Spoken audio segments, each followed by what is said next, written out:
5년 전 내가 아버지를 밀었잖아. 내가 다 봤어. 너가 네 아빠 죽였어. 기억 안 나겠지만.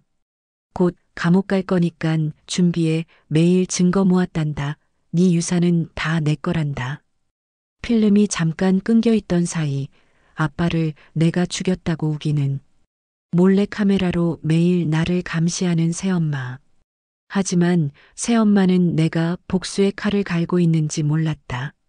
안녕하세요. 시청자 여러분, 어디에서 이 사연을 듣고 계신가요? 댓글에 듣는 곳 적어주시면 그 지역에서 최고로 행복한 분 되시길 기도하겠습니다. 딸깍. 새벽 2시 한도윤의 방 천장에서 형광등이 깜빡였다. 회색 추리닝 차림의 그가 책상 앞에서 고개를 들었다. 22평 원룸, 공시 교재들이 무질서하게 쌓인 책상. 또야? 그의 손이 형광등 스위치를 켰다 껐다 반복했다. 딸깍 딸깍. 소리는 여전했다. 도윤이 의자에서 일어나 천장을 올려다봤다. 백색 몰딩과 에어컨 통풍구가 익숙하게 자리하고 있었다. 뭔 소리지? 휴대폰 플래시를 켜자 차가운 LED 빛이 천장을 훑쳤다. 순간 미세한 반사광이 번뜩였다. 금속성 빛이었다. 복도에서 슬리퍼 소리가 들렸다. 점점 가까워지는 발소리. 도윤이 문 쪽을 바라봤다. 도윤아? 윤서진의 목소리였다. 38세, 전직 교사 출신인 그녀의 침착한 음성. 네, 엄마. 이 시간에 뭐 하는 거야? 형광등이 이상해요. 문이 살짝 열렸다. 서진이 나타났다. 새벽 2시임에도 깔끔한 베이지색 가디건과 검은색 슬랙스 차림이었다. 교사 시절의 습관인지 언제나 단정한 옷매무새를 유지했다. 전기 문제겠네. 내일 확인해 볼게. 지금도 소리 나는데요. 서진이 방 안으로 한 걸음 들어왔다. 귀를 기울이는 듯 잠시 멈췄다. 딸깍 소리? 안 들리는걸. 도윤이 다시 휴대폰을 천장에 비췄다. 서진도 함께 올려다봤다. 그녀의 시선이 에어컨 통풍구 쪽에서 잠깐 머물렀다가 다시 도윤에게로 돌아왔다. 어디서 나는 소리야? 서진의 표정이 미묘하게 굳었다. 1초, 2초의 침묵. 그녀의 손가락이 문고리를 살짝 더 세게 쥐었다. 저기 에어컨 근처에서요. 아무것도 없어 보이는데. 분명히. 서진이 말을 끊었다. 피곤해서 그런 거 아니야? 요즘 공부 스트레스도 심하고. 그녀가 나가려는 듯 뒤로 물러섰다. 복도 형광등 빛이 그녀의 옆 얼굴을 비쳤다. 언제나 차분했던 표정에 미세한 균열이 보였다. 엄마. 응? 혹시 이 집에 CCTV 같은 거 설치했어요? 서진의 어깨가 순간 경직됐다. 가디건 소매를 무의식적으로 만지작거렸다. 교사 시절 학생들 앞에서 보였던 그 침착함이 흔들렸다. 왜 그런 걸 물어봐? 그냥요. 요즘 집 보안이 중요하다고 하잖아요. 우리 집은 그런 거 없어. 걱정 마. 서진이 문을 닫았다. 쿵. 슬리퍼 소리가 복도로 멀어져 갔다. 도윤이 혼자 남았다. 그가 천장을 다시 응시했다. 플래시 불빛을 더 오래, 더 정확히 비췄다. 에어컨 통풍구 모서리, 작은 검은 점이 있었다. 점이 아니었다. 무언가 둥글고 어두운 것. 도윤의 등골에 차가운 기운이 스며들었다. 손목 시계가 새벽 2시 7분을 가리켰다. 그가 휴대폰을 내렸다. 방 안이 다시 어둠에 잠겼다. 그녀는 거짓말을 했다. 도윤이 책상 서랍을 열었다. 오래된 망원경을 꺼냈다. 아버지가 사준 5년 전 그 망원경. 먼지가 하얗게 쌓여 있었다. 한태수, 그 남자가 도윤의 13번째 생일에 선물했던 것. 렌즈를 천장에 맞췄다. 초점을 천천히 조절했다. 검은 점이 선명해졌다. 작고 둥근 렌즈. 카메라였다. 작은 빨간 불빛이 희미하게 깜빡이고 있었다. 젠장. 도윤이 망원경을 내렸다. 숨소리가 거칠어졌다. 벽에 등을 기댔다. 차가운 벽면이 등골을 타고 올라왔다. 5년 전 아버지의 죽음 이후 시작된 서진과의 생활. 그 모든 순간들이 새로운 의미를 갖기 시작했다. 언제부터였을까? 언제부터 그녀는 자신을 지켜봤을까? 도윤이 침대에 앉았다. 머리를 두 손으로 감출다. 공시공부, 일상의 모든 순간, 심지어 지금 이 순간까지도. 그가 일어나 창문으로 갔다. 커튼을 살짝 젖혔다. 밖은 고요했다. 아파트 단지의 가로등들만이 희미하게 빛나고 있었다. 새벽의 정적이 귀를 먹먹하게 만들었다. 뒤에서 작은 소리가 들렸다. 발소리였다. 문 앞에서 멈춘 발소리. 도윤이 몸을 돌렸다. 문틈 아래로 그림자가 움직였다. 서진이 문 밖에 서 있었다. 얼마나 오래 서 있었을까? 도윤이 숨을 죽였다. 심장 소리가 귀에 쿵쿵거렸다. 발소리가 다시 움직였다. 이번엔 정말로 멀어졌다. 복도 끝, 서진의 방문이 닫히는 소리가 들렸다. 도윤이 망원경을 다시 천장에 맞췄다. 렌즈가 그를 내려다보고 있었다. 작은 빨간 불빛이 꾸준히 깜빡이고 있었다. 녹화 중이었다. 지금 이 순간도. 그가 책상 앞에 다시 앉았다. 공시 교재를 펼쳤다. 하지만 글자가 눈에 들어오지 않았다. 천장의 시선이 계속 느껴졌다. 등 뒤에 따가운 시선이 꽂히는 듯했다. 시계가 새벽 2시 15분을 가리켰다. 도윤이 연필을 들었다. 노트 한 구석에 무언가를 적기 시작했다. 서진 마이너스 거짓말. 카메라 마이너스 언제부터? 아버지 마이너스 사고. 연필 끝이 종이에 닿는 소리만이 고요한 새벽을 깼다. 극적, 극적. 건조한 소리가 방 안에 울렸다. 도윤이 연필을 내려놓았다. 천장을 다시 보았다. 카메라 렌즈가 여전히 그를 바라보고 있었다. 5년 동안, 아니 그보다 더 오래. 서진이 이 집에 들어온 그날부터 복도 끝에서 희미한 기계음이 들려왔다. 하드디스크가 돌아가는 소리였다. 왜 내 방에 카메라를 달았냐고요? 도윤의 목소리가 거실에 떨어졌다. 저녁 7시 황혼이 창문을 통해 스며들어왔다. 윤서진이 설거지를 마치고 부엌에서 나오던 중이었다. 그녀의 발걸음이 멈췄다. 뭐라고? 서진의 손에서 행주가 떨어질 뻔했다. 그녀가 재빨리 붙잡았다. 도윤이 소파에서 일어났다. 두 사람 사이의 거리는 3미터 정도였다. 천장에 카메라 있잖아요.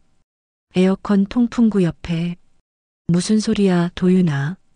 서진의 목소리가 한 톤 높아졌다. 하지만 그녀의 시선은 도윤을 피했다.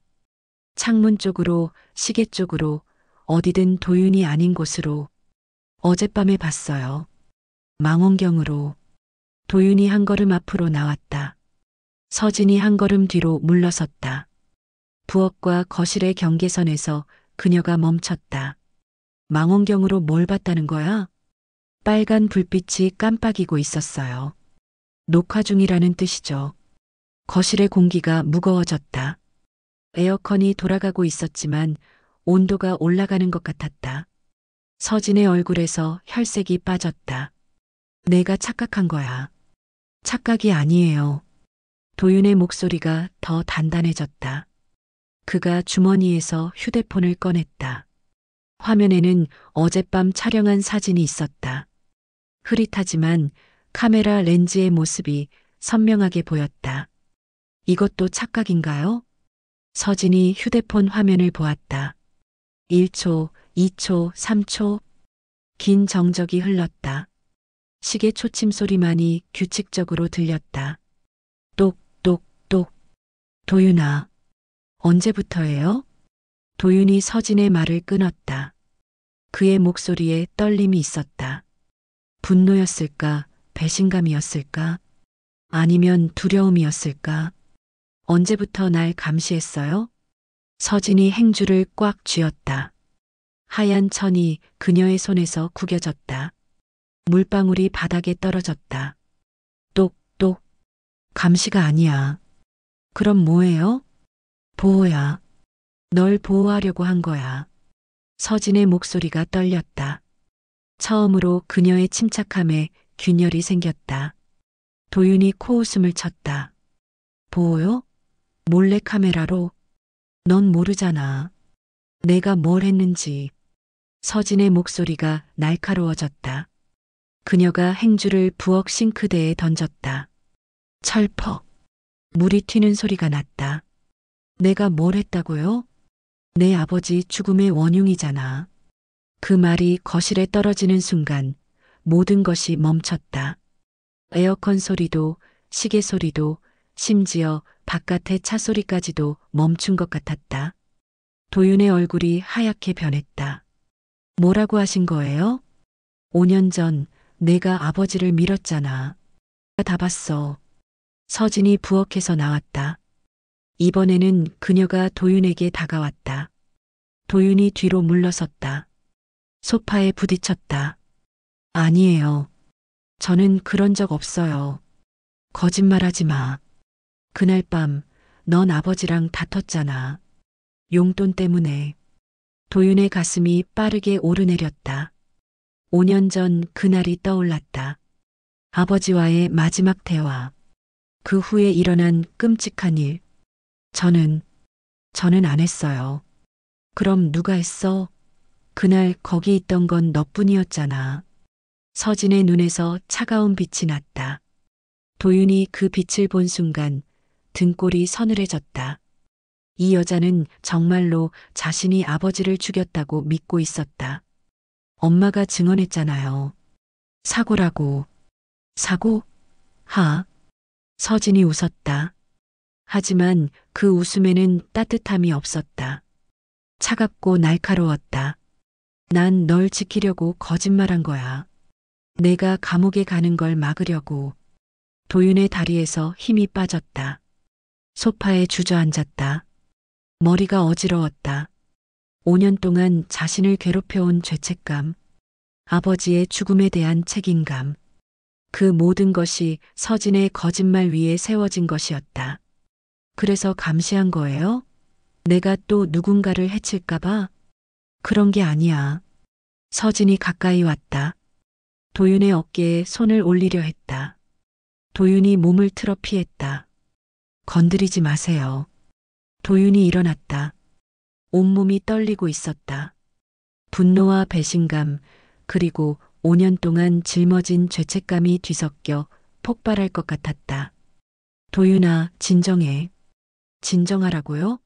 5년 동안 저를 범죄자 취급해놓고. 도윤의 목소리가 갈라졌다. 그의 눈에서 눈물이 글썽였다. 하지만 흘리지는 않았다. 너도 알고 있잖아. 그날 무슨 일이 있었는지. 모르겠어요. 아무것도 기억 안 나요. 그것은 거짓말이었다. 도윤은 기억했다. 모든 것을. 하지만 그 기억이 정말인지 아니면 죄책감이 만들어낸 환상인지 확신할 수 없었다. 서진이 한숨을 쉬었다. 그녀가 부엌으로 돌아갔다. 찬장에서 무언가를 꺼냈다. 노트북이었다. 보여줄 게 있어. 노트북을 켜자 화면이 밝아졌다. 여러 개의 폴더가 보였다. 날짜별로 정리되어 있었다. 가장 오래된 것은 5년 전이었다. 도윤의 숨이 멎었다. 거실의 조명이 깜빡였다. 한 번, 두 번, 그리고 복도에서 문 닫히는 소리가 들려왔다. 노트북 화면이 깜빡였다. 서진의 손가락이 키보드 위에서 멈춰 있었다. 거실의 조명이 모니터 화면을 통해 차갑게 반사됐다. 이걸 봐. 서진이 폴더를 클릭했다. 2018만 715라고 적힌 폴더가 열렸다. 그 안에는 동영상 파일 하나가 있었다. CCTV 백업, MP4. 도윤의 심장이 빨라졌다. 뭔가요? 그날 밤 영상이야. 내가 기억 못한다는 그날. 서진의 목소리에는 미묘한 떨림이 있었다. 그녀가 재생 버튼을 눌렀다. 화면이 밝아지며 익숙한 공간이 나타났다. 5년 전 그들이 살던 집의 거실이었다. 영상 속에서 젊은 한태수가 소파에 앉아 있었다. 당시 22세였던 도윤이 그 앞에 서 있었다. 아버지와 아들의 대화가 시작됐다. 소리는 없었지만 입모양으로 대화 내용을 짐작할 수 있었다. 용돈 얘기네요. 도윤이 작게 중얼거렸다. 화면 속에 자신이 손짓을 하며 뭔가를 설명하고 있었다. 아버지는 고개를 젓고 있었다. 마, 너희 둘이 다투고 있잖아. 서진이 화면을 가리켰다. 도윤의 얼굴에서 혈색이 빠졌다. 5년 전 그날이 생생하게 떠올랐다. 학비가 부족해서 아버지께 도움을 요청했던 것. 아버지의 거절. 자신의 실망과 분노. 영상이 계속 진행됐다. 대화가 격해지는 것 같았다. 화면 속의 도윤이 목소리를 높이고 있었다. 아버지가 일어섰다. 그때였다. 갑자기 영상이 끊어졌다. 화면이 검게 변했다. 왜 여기서 끊어져요? 그게 전부야. 그 이유는 녹화가 안 됐어. 서진이 말했다. 하지만 그녀의 시선이 화면을 피했다. 뭔가 숨기고 있는 것 같았다. 이후에 뭐가 있었는지 기억해? 아니요. 도윤이 고개를 저었다. 정말로 기억이 나지 않았다. 그날 밤의 마지막 기억은 아버지와의 다툼뿐이었다. 그 다음은 경찰서에서 깨어난 것이었다. 넌 아버지를 따라 발코니로 나갔어. 그리고 서진의 목소리가 떨렸다. 그녀가 잠시 말을 멈췄다. 그리고 뭐요? 밀었어. 실수였겠지만 서진의 말에 도윤의 다리에서 힘이 빠졌다. 다시 소파에 주저앉았다. 머리를 감쌌다. 저는 정말 기억이 안 나요. 트라우마 때문이야. 충격적인 일을 겪으면 기억이 지워지기도 하거든. 서진이 도윤 옆에 앉았다. 이번에는 도윤이 피하지 않았다. 그녀의 손이 도윤의 어깨에 올려졌다. 따뜻했다. 그래서 경찰한테 사고라고 했어요? 그래. 넌 아직 어렸고 실수였으니까. 서진의 목소리가 부드러워졌다. 5년 만에 처음으로 들어보는 진짜 따뜻함이었다. 도윤의 가슴이 미묘하게 따뜻해졌다. 고마워요. 그때 엄마가 아니었다면. 괜찮아. 가족이잖아. 서진이 미소를 지었다. 하지만 그 미소가 오래가지 않았다. 그녀의 표정이 다시 굳어졌다. 하지만 도윤아. 네. 그래도 내가 한 일이야. 그건 변하지 않아. 공기가 차가워졌다. 방금 전까지의 따뜻함이 순식간에 사라졌다. 도윤이 서진을 바라봤다. 그녀의 눈에서 따뜻함이 사라지고 있었다. 뭐라고요? 아무리 실수라고 해도 내가 아버지를 죽인 건 사실이야. 서진의 목소리가 차갑게 변했다. 도윤의 등골에 서늘함이 스며들었다. 그래서 감시한 거예요? 제가 또 실수할까봐? 그런 게 아니야. 서진이 일어났다. 노트북을 닫았다. 화면이 꺼지자 거실이 더 어두워졌다. 그럼 뭐죠? 증거야. 서진의 말에 도윤의 숨이 멎었다. 증거요? 언젠가는 진실이 밝혀질 거야. 그때를 위해서 서진이 노트북을 안고 일어났다. 도윤을 내려다봤다. 그 시선이 차갑고 날카로웠다. 무슨 뜻인지 모르겠어요. 넌 몰라도 돼. 그냥 조용히 살면 돼. 서진이 돌아서서 자신의 방으로 향했다. 도윤이 급히 일어났다. 엄마, 잠깐요. 하지만 서진은 돌아보지 않았다. 그녀의 방문이 닫혔다. 딸깍. 자물쇠까지 잠그는 소리가 들렸다. 도윤이 혼자 거실에 남았다. 머리가 복잡했다. 서진의 태도가 이상했다.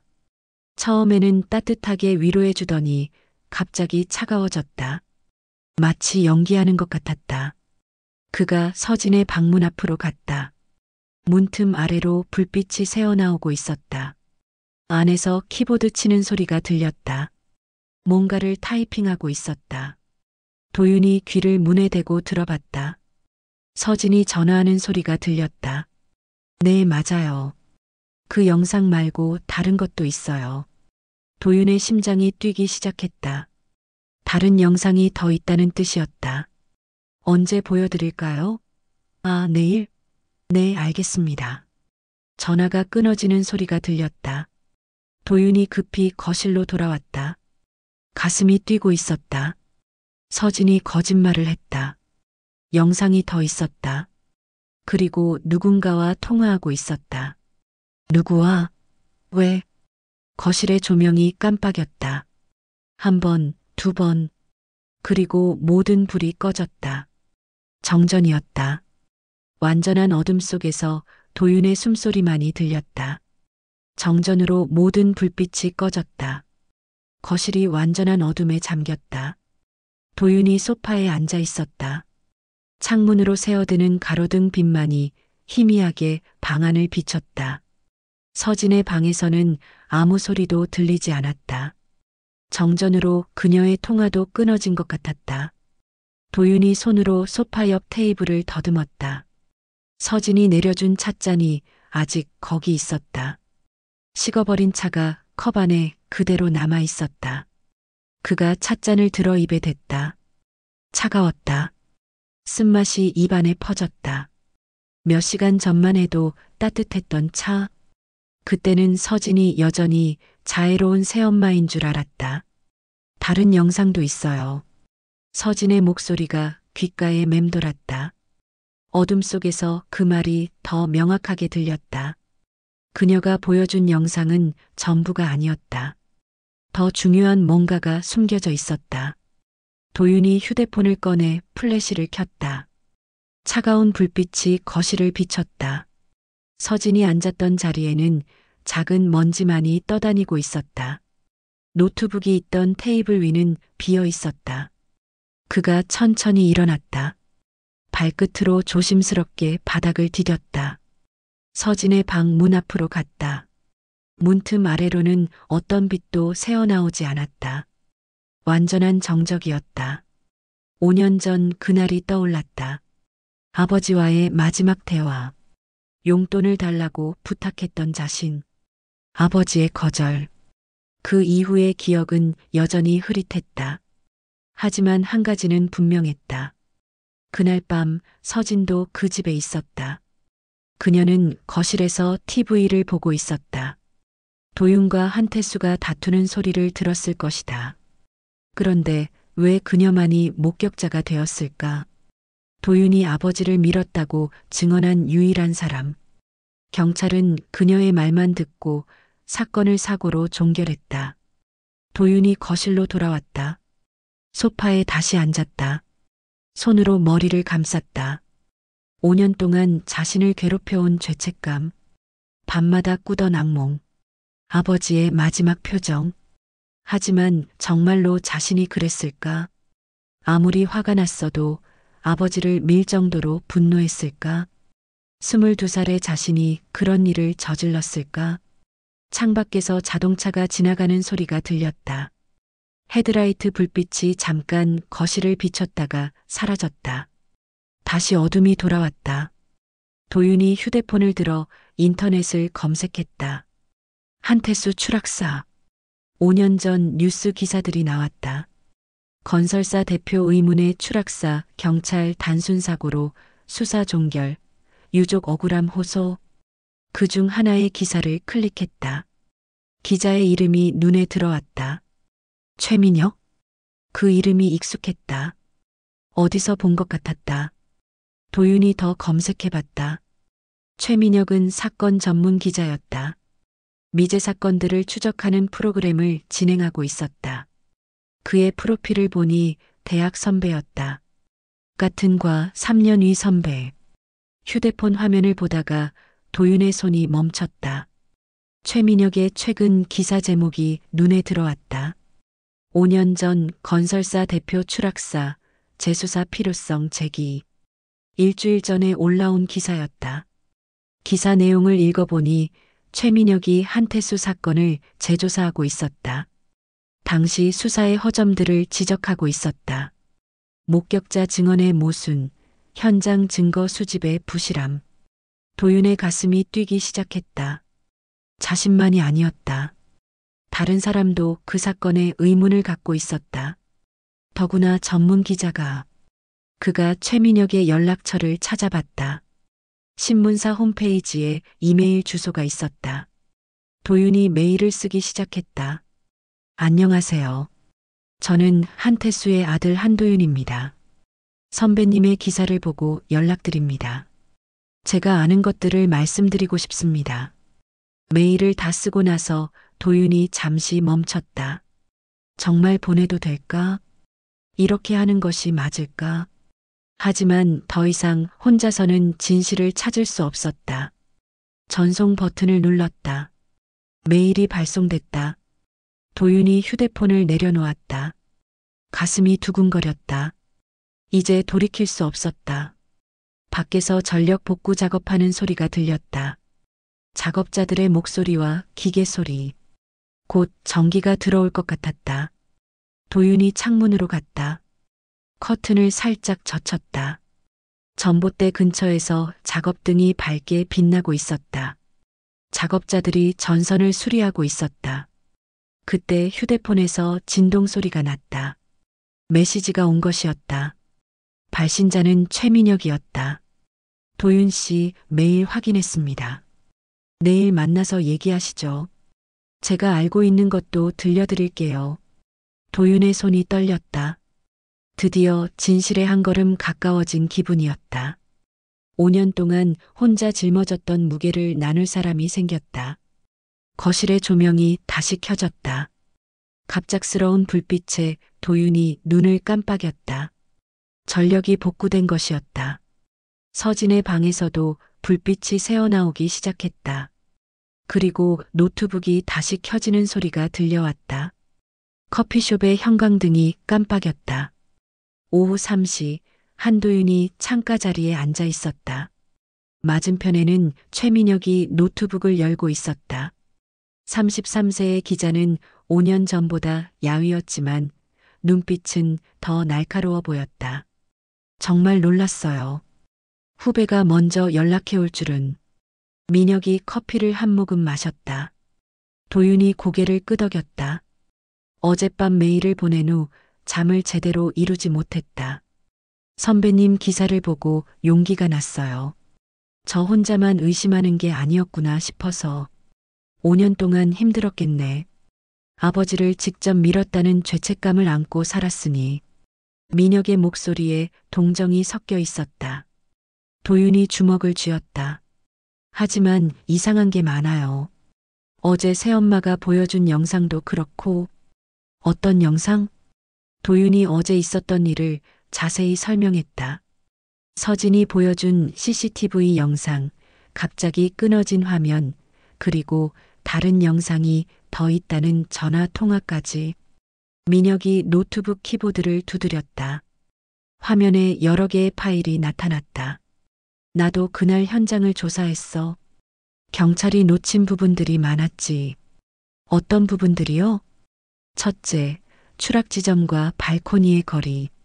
실수로 넘어지기에는 너무 멀어. 둘째, 목격자가 새엄마뿐이라는 점.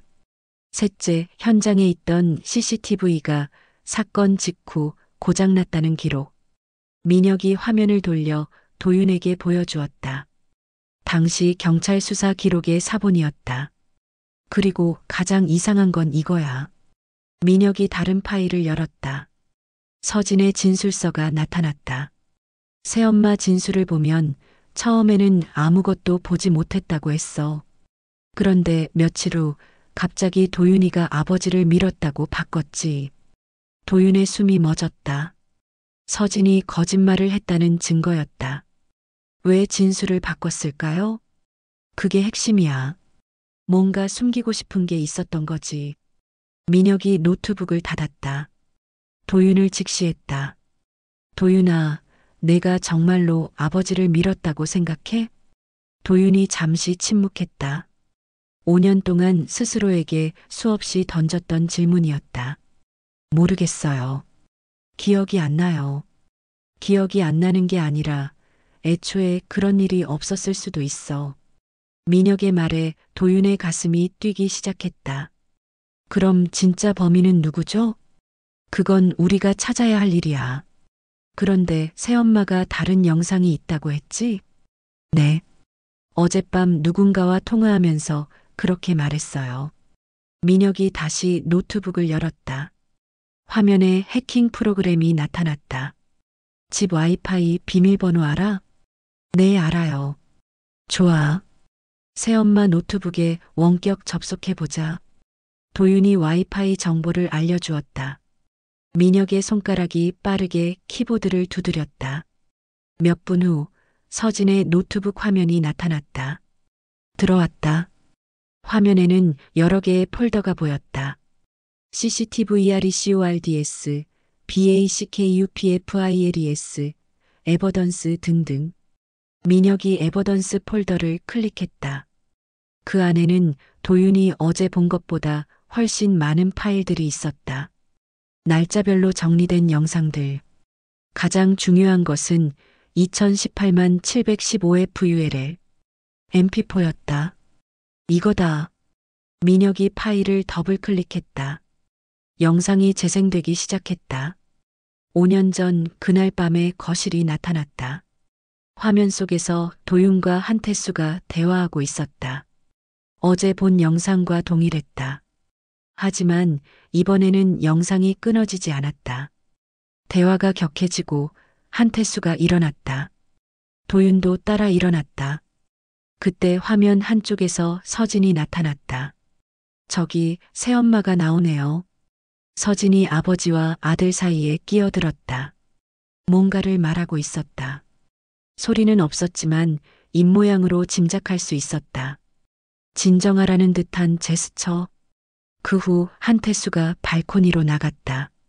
서진이 따라갔다. 도윤은 거실에 그대로 남아 있었다. 제가 따라가지 않았네요. 계속 봐. 화면이 발코니 쪽으로 이동했다.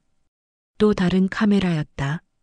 한태수와 서진이 대화하고 있었다. 격렬한 몸짓. 서진이 뭔가를 외치고 있었다. 그 순간이었다. 서진이 한태수를 밀었다. 강하게, 의도적으로. 한태수가 발코니 난간을 넘어 떨어졌다. 도윤의 얼굴이 창백해졌다. 커피잔을 쥔 손이 떨렸다. 이게 진짜예요? 영상 조작 흔적은 없어 보여. 메타데이터도 확인해 보자. 민혁이 파일 정보를 확인했다. 생성 날짜, 수정 날짜 모두 5년 전 그날이었다. 조작된 흔적은 없었다. 새엄마가 진짜 범인이었어. 도윤의 목소리가 떨렸다. 5년 동안 자신을 괴롭혀온 죄책감. 그 모든 것이 거짓이었다. 왜 그랬을까요? 왜 아버지를?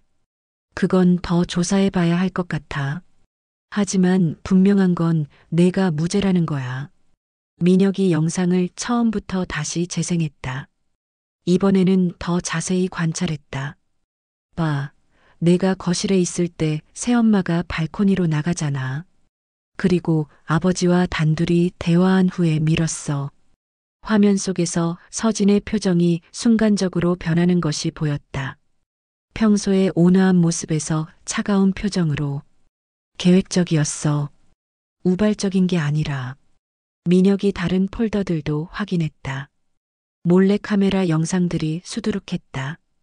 도윤의 일상, 심지어 화장실과 샤워하는 모습까지. 이 여자 정말 미쳤구나.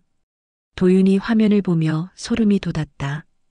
5년 동안 자신의 모든 순간이 기록되어 있었다. 왜 이런 짓을 했을까요? 통제하려고 했던 거야. 내가 진실을 기억해내거나 의심하지 않도록. 민혁이 파일들을 USB에 복사하기 시작했다. 이제 경찰서에 가자.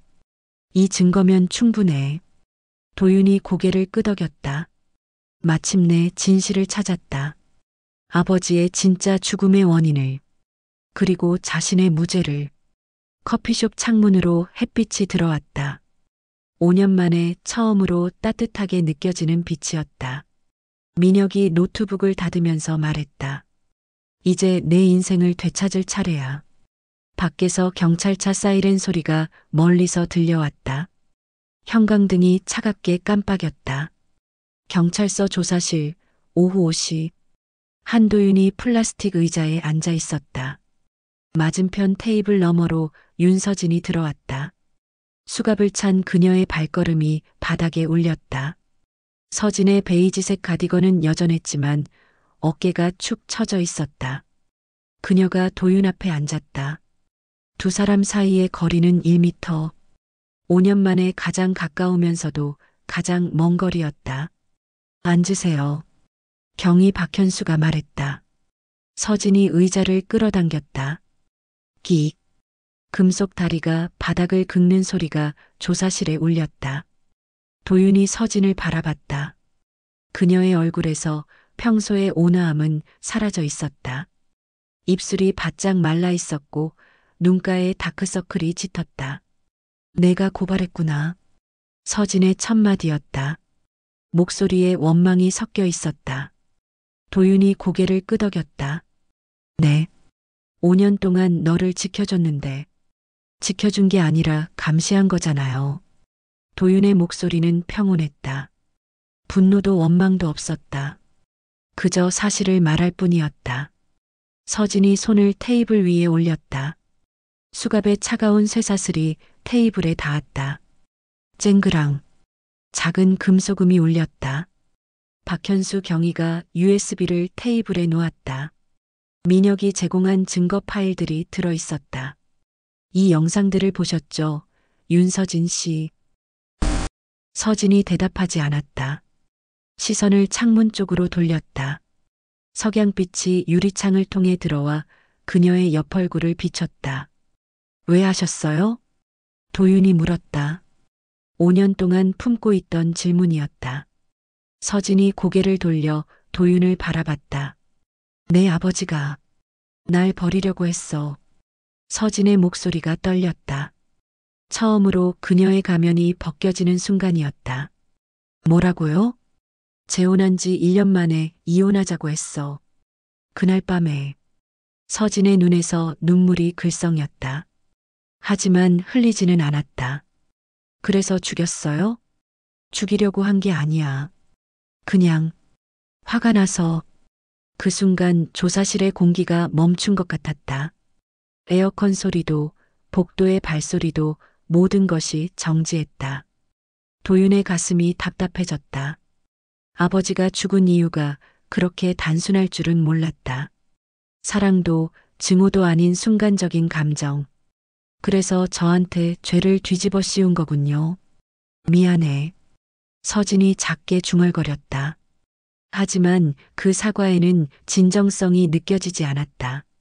5년 동안 저를 감시한 것도요? 내가 기억해낼까봐 무서웠어. 서진이 고개를 숙였다. 그녀의 어깨가 더 축 처졌다. 도윤이 테이블 위에 USB를 바라봤다. 그 작은 장치 안에 5년간의 거짓말이 담겨 있었다.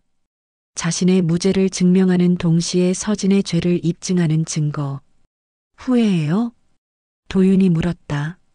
서진이 고개를 들었다. 그녀의 눈에서 복잡한 감정이 스쳤다. 후회. 매일 했어. 하지만 돌이킬 수 없었어. 왜요? 내가 이미 죄책감에 시달리고 있었으니까. 진실을 말하면 더 힘들어질 것 같았어. 서진의 말에 도윤이 쓴웃음을 지었다. 자신을 위한 변명이었다. 그게 저를 위한 거라고 생각하세요? 서진이 대답하지 않았다. 창밖으로 해가 지고 있었다. 석양빛이 점점 붉어지고 있었다. 박현수 경위가 서류를 정리했다. 바스락거리는 종이 소리가 조사실을 채웠다. 도윤 씨, 더 물어볼 게 있으신가요? 도윤이 고개를 저었다. 더 이상 들을 말이 없었다. 5년간의 의문이 모두 풀렸다. 서진이 일어났다. 수갑찬 손으로 가디건을 여몄다. 평소의 습관이었다. 도윤아. 네. 정말 미안해. 서진의 마지막 말이었다. 그녀가 경찰관과 함께 조사실을 나갔다. 문이 닫혔다. 도윤이 혼자 남았다. 조사실이 조용해졌다. 형광등만이 여전히 차갑게 빛나고 있었다. 창밖의 석양이 더 붉어졌다. 하루가 끝나가고 있었다. 5년간의 악몽도 함께. 도윤이 일어나 창문으로 갔다. 유리에 자신의 모습이 비쳤다. 27세 청년의 얼굴. 이제는 죄책감 없는 얼굴. 복도에서 발걸음 소리가 멀어져 갔다. 서진이 호송되어 가는 소리였다. 도윤이 깊게 숨을 들이쉬었다. 공기가 차가웠지만 상쾌했다. 마치 새로운 공기를 마시는 것 같았다. 조사실 문이 열렸다. 민혁이 들어왔다. 끝났어? 네. 어때? 기분이? 도윤이 잠시 생각했다. 후련함도 분노도 아닌 이상한 감정이었다. 공허함에 가까웠다. 모르겠어요. 아직은. 민혁이 도윤의 어깨에 손을 올렸다. 따뜻한 손길이었다. 시간이 지나면 괜찮아질 거야. 그럴까요? 확신해. 두 사람이 조사실을 나왔다. 복도에 석양빛이 길게 늘어져 있었다. 도윤이 뒤를 돌아봤다. 조사실 문이 천천히 닫히고 있었다. 5년간의 과거와 함께 형광등이 깜빡이며 꺼졌다. 그리고 완전한 정적이 흘렀다. 밖에서 새로운 하루를 알리는 종소리가 들려왔다. 햇살이 커튼 사이로 스며들었다. 일주일 후 오전 10시 한도윤이 새 원룸의 창가에 앉아 있었다. 22평이 아닌 15평짜리 작은 공간이었지만 공기가 달랐다. 따뜻했다. 그가 전기포트에 스위치를 켰다. 물이 끓기 시작하는 소리가 조용히 퍼졌다. 부글부글. 규칙적이고 평온한 소리였다. 5년 만에 처음으로 들어보는 안전한 소리. 도윤이 찻잔을 꺼냈다. 하얀 도자기 컵이었다. 새로 산 것이었다. 이전 집에서 가져온 것은 거의 없었다. 공시 교재들과 아버지의 망원경, 그리고 몇 벌의 옷뿐. 물이 끓었다. 그가 포트를 들어 찻잔에 물을 부었다. 뜨거운 김이 하얗게 올라왔다. 얼굴에 닿는 따뜻한 수증기. 이상하게 눈물이 날 것 같았지만 참았다. 녹차 티백을 넣었다. 연한 녹색이 물에 번져나갔다. 천천히 조용히. 아무도 지켜보지 않는 평범한 오전이었다. 그가 찻잔을 두 손으로 감쌌다. 따뜻했다. 일주일 전 서진이 내려준 차는 금세 식어버렸었다. 하지만 지금 이 차는 계속 따뜻할 것 같았다. 책상 위에 공시 교재가 펼쳐져 있었다. 어제부터 다시 공부를 시작했다. 5년간의 공백을 메우기 위해서, 아니, 새로운 시작을 위해서 연필을 들었다. 문제를 풀기 시작했다. 머리가 맑았다. 천장을 의식하지 않아도 됐다. 누군가 지켜보고 있다는 압박감이 없었다. 그때 휴대폰이 진동했다. 문자 메시지였다. 민혁이었다. 어때? 새 집은 괜찮아? 도윤이 답장을 보냈다. 네, 좋아요. 조용해서 다행이네. 점심 같이 먹을까? 좋아요. 문자를 보내고 나서 도윤이 휴대폰을 내려놓았다.